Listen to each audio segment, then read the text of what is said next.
প্রত্যেকটা গিটে গিটে ধরে আছে সুন্দর মালটা। মনে হচ্ছে আমরা বিদেশের কোনো মাটিতে দেখছি এই গাছে ফল ধরার দৃশ্য। আজকে এসেছি বাংলাদেশি চাষ হচ্ছে বিদেশি ফল, আমরা এটাকে বলে থাকি মালটা। বর্তমান বাংলাদেশে এর জনপ্রিয়তা ধীরে ধীরে প্রচুর আকারে বৃদ্ধি পাচ্ছে।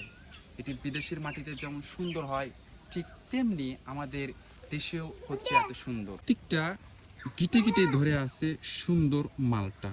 মনে হচ্ছে আমরা বিদেশের কোনো মাটিতে দেখছি এই গাছে ফল ধরার দৃশ্য। অল্প কিছুদিন পূর্বে এই গাছটি কিনে যখন লাগানো হয়, বর্তমান এর আকার অনেক বড় হয়েছে প্রত্যেকটা মালটার। অল্প কিছুদিনের মধ্যেই এটা একদম যখন পরিপূর্ণ হবে, বড় আকার হবে, তখনই পাকা শুরু হবে। একটি ছোট সাইজের কলম গাছে প্রচুর পরিমাণ মালটা ধরেছে। এটি যেমন সুস্বাদু মালটা, তেমনি এর পুষ্টি উপাদান অনেক। এই পুষ্টি উপাদান যেমন ভিটামিন আছে এই মালটার ভিতরে।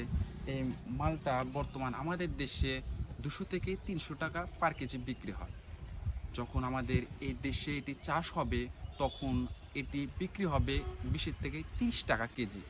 যেমন আমরা বলে থাকি টমেটো ফলটি আমাদের দেশে চাষ হওয়ার উৎপাদন হওয়ার কারণে কেজি 10 থেকে 20 টাকা বিক্রি হয়।